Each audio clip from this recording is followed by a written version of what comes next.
Okay, we have to look at mass, moments, and center of mass. Um, and I'm assuming those of you who have been through physics have talked about mass before. On Earth, we associate mass as a weight because of Earth's gravitational pull.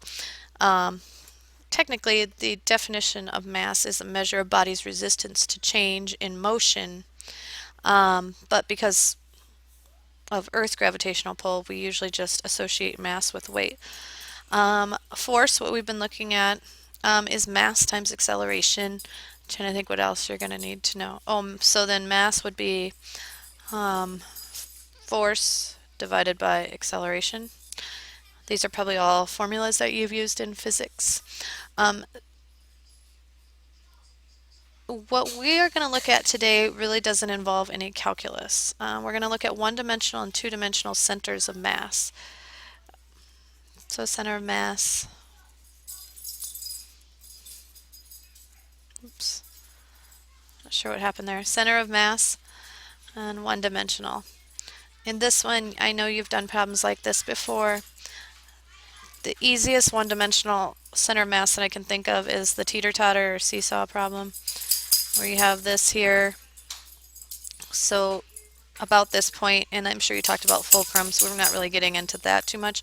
We're getting into if I put a 20 kilogram weight here and a, whoops, not sure what's going on there. Let's just do this. And a 30 kilogram weight here, and let's say that this one is 3 meters from this point right here. If I want this to be balanced, I would need to know the distance from this point out here where I want to set that 20 kilogram weight. And that is just a direct variation. It's just we call that a moment, the moment about a point. So the moment is equal to the mass times x, where x is a distance from that point, or the fulcrum if you're talking about a teeter-totter or seesaw problem. So a moment is, I don't know why my pen keeps doing that, I apologize. The moment is the mass times x, which is the distance from the point. If it's one-dimensional, we're centered around a point. So if I take 30 kilograms times 3 meters and set that equal to 20 kilograms times such and such a meters, whatever I'm looking for there, we're just calling it x, then I can figure out the distance I would want this 20 kilogram weight to be, and it looks like it'd be 90 over 20 or 4.5. So that is one dimensional. You've done some one dimensionals before. If you, the ones that you're going to look at in just terms of algebra and calculus is you're going to be centered about the origin. And so if we're going to look, we call that a moment about the origin.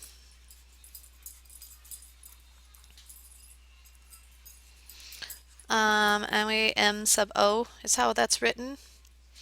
How you find that moment about the origin is you take your first mass, the weight or the mass, times its distance from the origin, so x1, and then you'd take your second mass times its distance from the origin, and you would keep doing that with how many ever objects that you had. So your last one would be, we'll just call it the mass of the nth object times x to the n, so its distance from the origin. Um, that's the moment about the origin. The center of mass itself, to find the center of mass,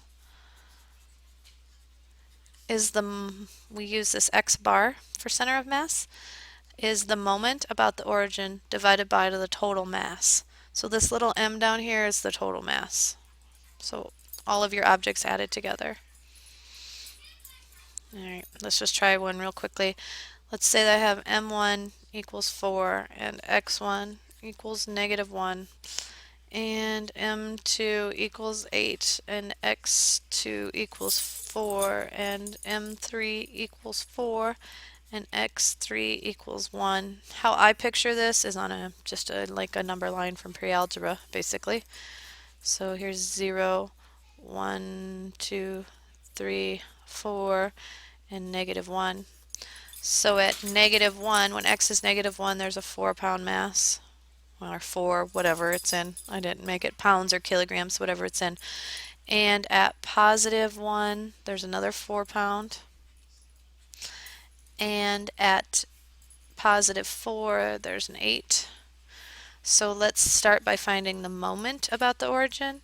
So I'd have 4 times negative 1 plus 8 times 4 plus 4 times 1, and I'd add those up and I'd get 32, which would make sense that these would zero out, because if I just had those two there, then that would be at 0. So the moment is 32.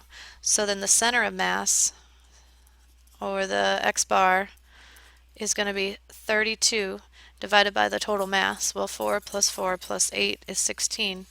So it would be 2. And that's pretty much all you have to do with one-dimensional. Now let's look at two-dimensional. So that just means we're going to be on a coordinate plane then. So instead of having just a number line, when you're doing two-dimensional, you actually will have the coordinate plane. So I'm just going to put that there for a second. What you need to remember with your coordinate plane problems is that you have a moment about the y-axis and you have a moment about the x-axis. Okay, so this is moment about the y,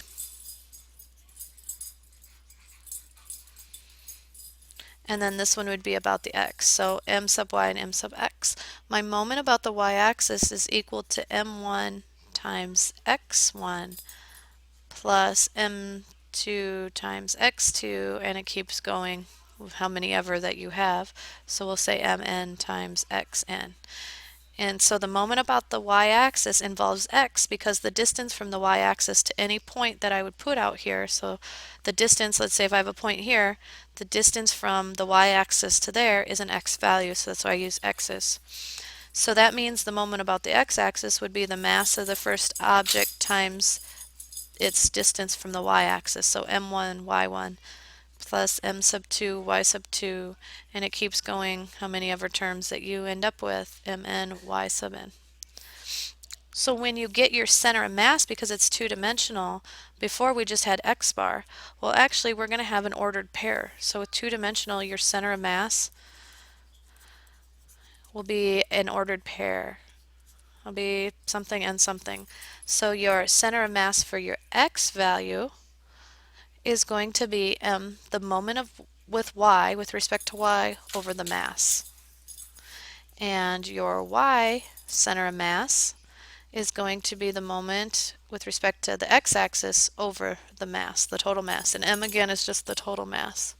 So let's try, let's say that at negative 1, 4, I have a mass of 6.